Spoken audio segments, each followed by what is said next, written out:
Without much further ado, allow me to introduce Mr. Benjamin Tan, Executive Director of International Cancer Specialists. Benjamin, welcome, and please take it away. Thank you, Billy. And good afternoon, everyone. My name is Benjamin, and on behalf of International Cancer Specialists, I would like to thank each and every one of you for your time and attention today. The details of the two challenges may be found in the respective challenge briefs, I believe. So without further ado, let's go straight into the couple of presentations that I have for you today, so that we may have more time for any questions later. Please allow me to share screen. So, reliable cross-border logistics and cold chain delivery for medication products. I know it's a bit of a mouthful, but essentially what we're looking for and looking to achieve is how can we enable access to modern and Singapore quality medications to patients in the region in a safe, secure, reliable, and affordable manner. Well, I believe everyone has felt the effects of the pandemic over the last couple of years. But the pandemic has not only accelerated the need for vaccine and treatment development in record-breaking time, but it has also highlighted the vital importance of logistics, effective logistics in ensuring the supply of life-saving medications when borders are closed or inhibited. From anecdotal evidence from our overseas patients and healthcare networks in the region, as well as around the world, as well as studies that have been done, access to quality medications from reliable sources is often an issue that many patients have faced throughout the pandemic. Borders are often opening and closing, as we have witnessed even in Singapore and with our neighbors, with restrictions ever changing, and we believe that would be the case for near future. Well, Singapore, we are very blessed in Singapore that we have access to some of the most innovative and effective medications in the world, a fact that we may often take for granted, but it's not often the case in our neighboring countries, as well as in other developing countries around the world. Therefore, many of them have had to face this very big problem of having to delay or even having to modify their existing treatments that may not be the most effective for them, which can worsen an already life-threatening condition. In a nutshell, again, our challenge statement highlights the big problem of how can we access and ensure that overseas patients are able to access Singapore quality medications in a secure, reliable, and affordable manner. Well, the solutions that we are really looking for has to be secure first and foremost, with regards to the live tracking of the location, as well as ensuring that the packaging is tamper-proof, yet being able to be inspected by customs. And this is a very important point that I would like to make from our recent efforts to ensure that our patients overseas have access to life-saving medications. Customs clearance is one of the key inhibiting factors in ensuring the quick and effective, efficient delivery of medications to them.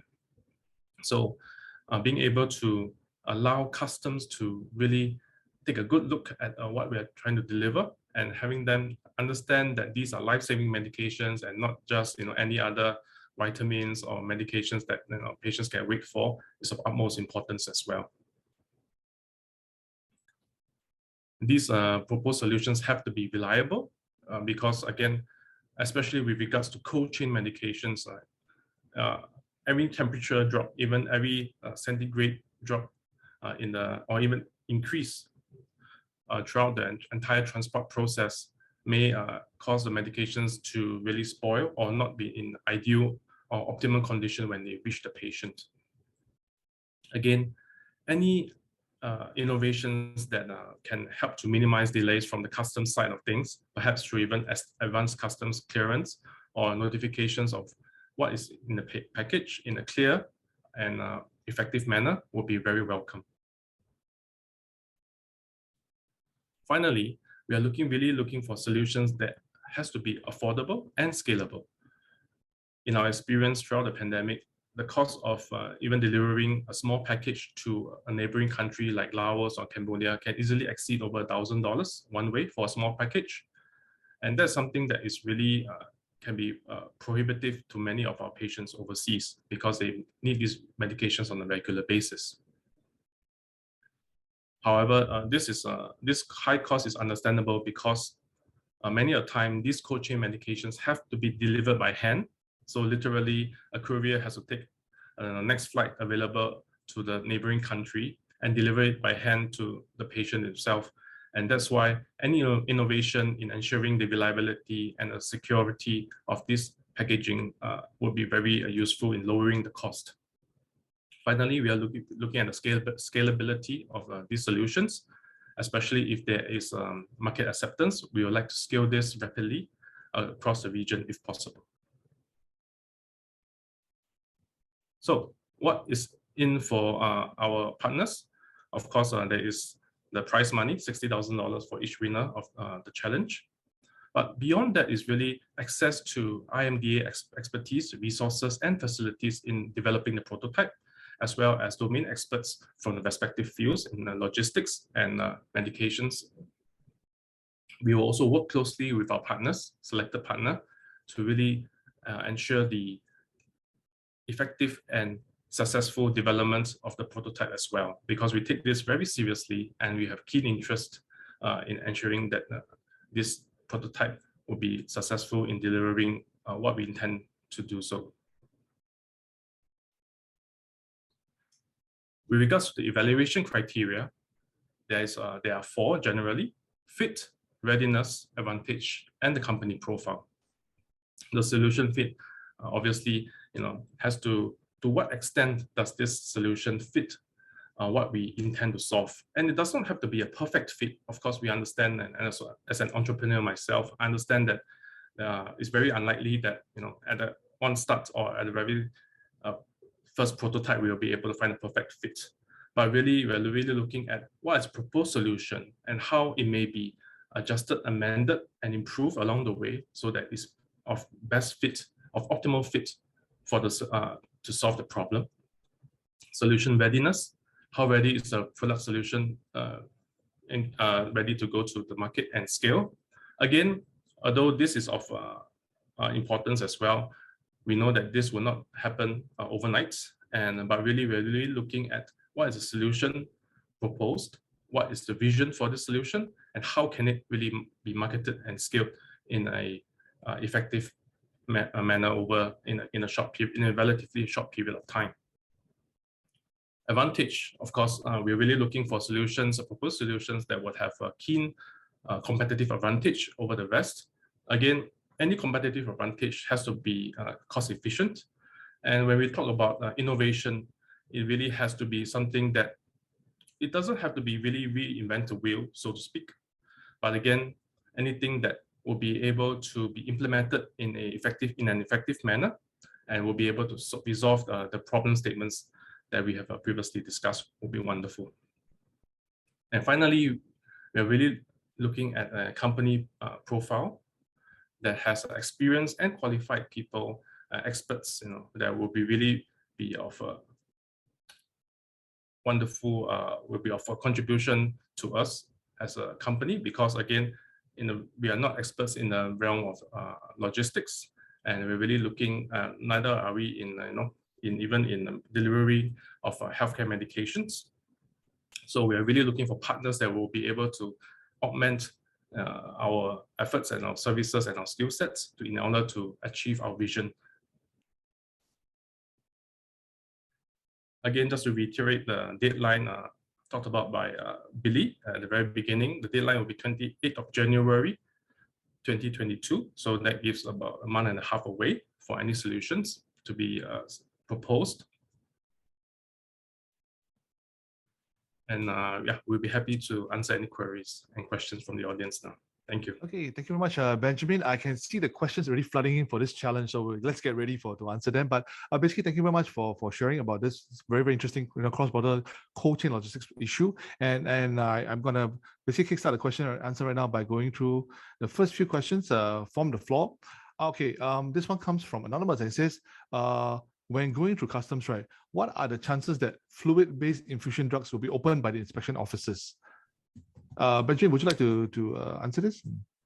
Yes, can you hear me, Billy? Yes, we can hear you, yeah. Okay. Loud and clear. The chances that the drugs itself, as in like the packaged drug or the liquid drug inside the packaging may be open are rather slim. Although we have heard that it's happened before, but again, it's rather slim. What the customs officers are really looking for, they want to know exactly what are these drugs for and what are they used for, and if they are in any way restricted, prohibited by their local regulations. So that again, anything that any proposals that will help clarify this without them having to open the packaging or dig through the packaging would be wonderful. Yeah. Okay, that sounds great. Okay, thank you, Benjamin. Okay, next question from the floor is, okay, they want to clarify, are you looking for an end-to-end solution for transport to Indonesia, or are you looking at the technology involved? So maybe just to clarify this point, yeah. That's a good question. And we're really looking for, actually, we'd be happy if there are any proposals that can help propose an end-to-end solution. But we know that that could be difficult because some people, they may be experts in logistics and supply chain management, for transport within Singapore to Indonesia and other neighboring countries, but they may not be experts in the development of certain packaging or specialized packaging for cold chain medications. So we're really looking that's why we're trying to be specific in this particular challenge brief, because we know of the challenges involved in this. But if any organization or any team members is able to propose both, a complete solution for us, that'd be perfect. Yeah. Okay, that's cool. So basically, tech solvers, you're open to propose any a sort of solution that can actually satisfy the needs of this challenge. So basically, feel free to explore and to come up with very interesting solutions, right? That covers the whole value chain. Okay, up next, interesting question from NSAT. NSAT is asking, should the prototype solution support local deliveries, for example, within the Indonesia, or only overseas deliveries from Singapore to Indonesia? Again, it's a great question.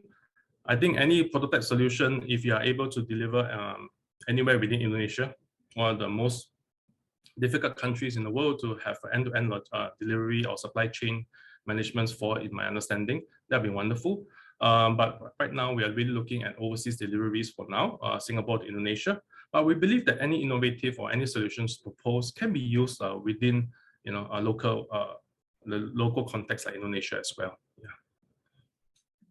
Okay, thank you very much, Ben. Very, very good answer there. Okay, I'm going to combine questions from Edmund, Cole, and Anonymous because they are both very interested in this, the topic of the physical nature of the chemotherapy medication. So basically, first question is, what temperature do you require for this challenge? I understand it's low temperature based on the brief, but you didn't specify the temperature range. So this gentleman, Edmund, as well as the anonymous gentleman, would like to understand what is the range of temperatures you're looking at. Secondly, what is the size they need to deal with in terms of the medication? Yeah. Thank you. With regards to the temperature range, we are really looking at, it would be great if the temperature can be kept between 2 degrees to 5 degrees Celsius maximum. We know it's difficult to have a really one specific temperature throughout. So a temperature range, but it should not go below or above that range in an ideal situation. Yeah.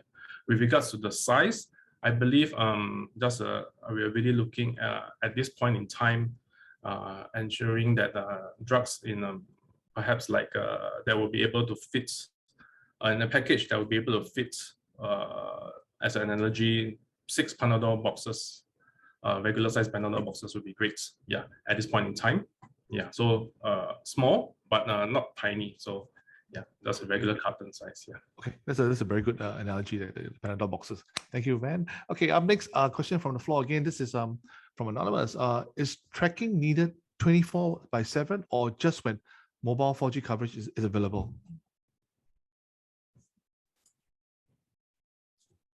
Great question. Again, I think if we are able to achieve 24/7 tracking, that'd be great. But we know the limitations of such coverage or such tracking, especially in a country as large as Indonesia. So I guess when mobile or 4G coverage is available, it's good enough at this point in time. Yeah. Okay, thank you. Okay, up next, another question from the floor. This is, would the use of a video in instructing the patients on how they could check the condition of the parcel?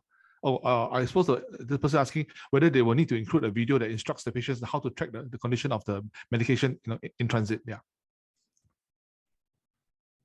Okay.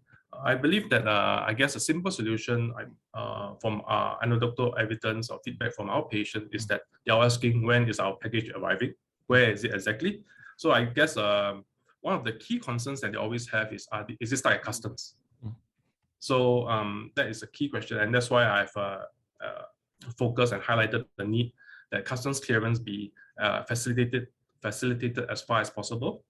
So with regards to the videos, it will be very useful. But with regards to condition of the parcel, that will be more of tamper-proof packaging. Anything perhaps, for example, if a parcel is open in a solution in a location that perhaps is not within the radius of a customs office, and they could be alerted or an alert could be sent out, that'd be great. Yeah. Thank you. Okay, up next. Does ICS foresee continue working with your existing couriers with this new solution? Yes, definitely. We are open to working with existing couriers, because we know that they are the domain experts in logistics and supply chain management, and we would love to work with existing couriers, especially those who are in Singapore, to help develop a solution, an end-to-end solution. Yeah. Okay, thank you, Benjamin. Okay, up next from Jose. Hi, Jose. Well, thank you very much for your question. And Jose is asking, are your products covered by ASEAN Free Trade Agreement? I believe, yeah. Thank you, Jose. With regards to that question, I think it has to be answered on a product-by-product basis because each and every medication has to clear the various health ministries in various countries, especially even in Indonesia. So what is readily available in Singapore may not be readily available in Indonesia due to certain concerns.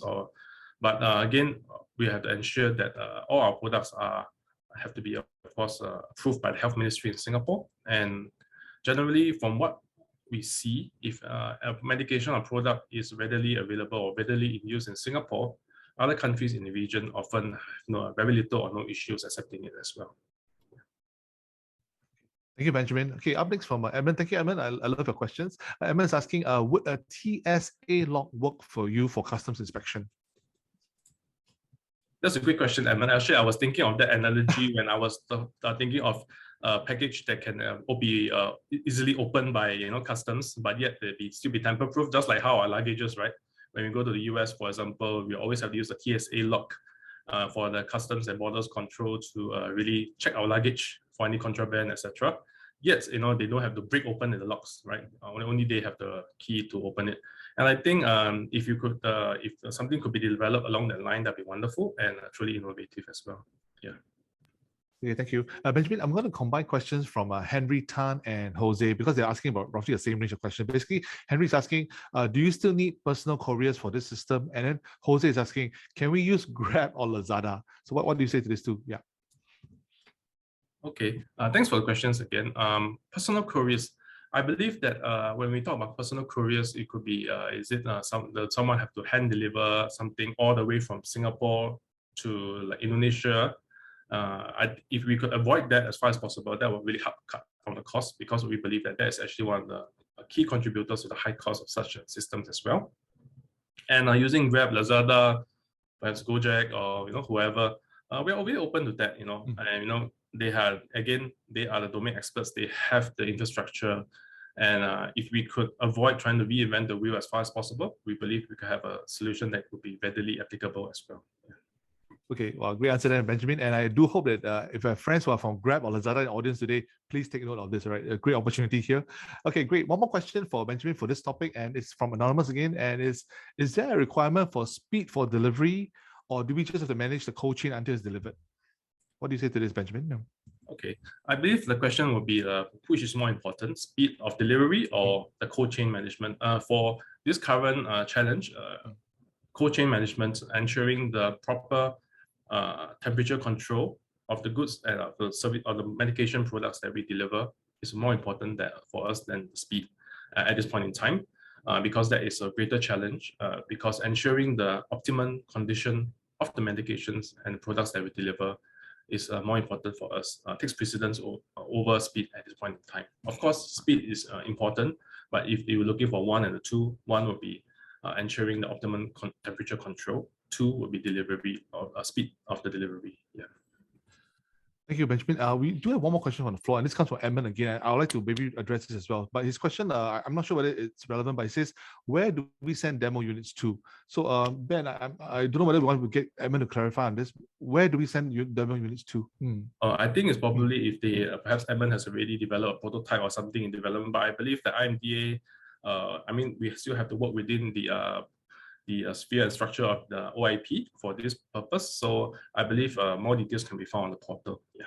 Okay, yeah. So Edmund, once again, invite you to check out the full details of the challenge on, once again, www.openinnovation.sg. Thank you. And thank you, ladies and gentlemen. I love all your questions for this challenge. Remember, if you need to find out more information, you can always email info@openinnovation.sg, and we will forward your questions to Benjamin and his team at ICS.